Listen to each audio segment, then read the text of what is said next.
Bush Labrador man Nick Leonard disappeared without a trace on September the 1st, 1990. When she was a little girl, it didn't seem strange to Shannon Leonard that her father had gone missing. It was just the way it was. She thought it was normal. She said that it just happened sometimes. She and her two siblings had always asked their mother what happened to their father, Nick Leonard, but didn't get much of a reply. As she got older, she started asking more questions and trying to find out what happened on Labor Day weekend when her father vanished from Loon Lake. Nick had custody of his children, and he had dropped them off with their mother for a few days to go to the cabin at Loon Lake to clear his head. Rumors swirled in Labrador West when Nick went missing from the town of fewer than 2,000 people, that he seemed to be depressed. He was in the midst of a divorce with Shannon's mother.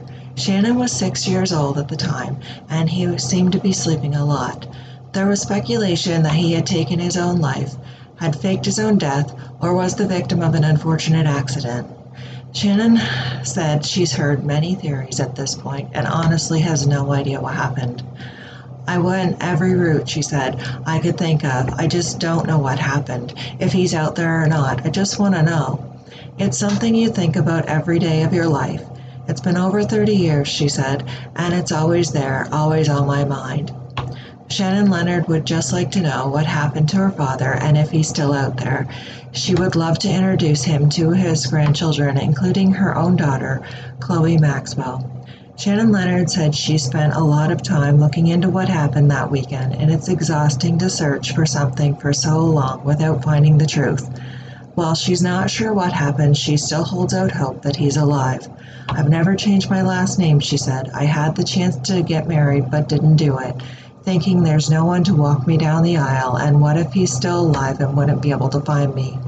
It's been years with no new leads, Shannon said. She's not sure if they'll ever know what happened to her father. She'd like to think that even if he disappeared on purpose, he would have come back by now.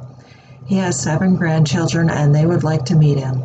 I know how crazy things can happen sometimes, and people make decisions that seem like they don't make sense at all. If he's out there and sees this, I hope he'd come back and catch up on our lives.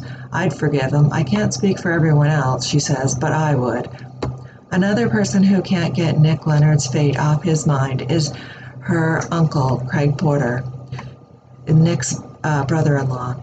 Porter, who was also the team commander of Labrador West Ground Search and Rescue, led the search for Nick and said it's always stuck with him. He's the only one we never recovered, he said. I've been with search and rescue over 36 years, and that's the only one. Even if it wasn't family, I wouldn't forget that, he said. When he dropped the children off, the kids said goodbye, Daddy, we love you, and the man never returned around to acknowledge his kids. The children were his life, but the morning he didn't even say goodbye to them. He told my sister, if I can't get over you, I won't be back. I love the children very much. Nick went to the cabin walking 8 miles in from the road to get to it. The day before he was reported missing, he ran into 2 other local men at the lake and chatted with them for a few minutes.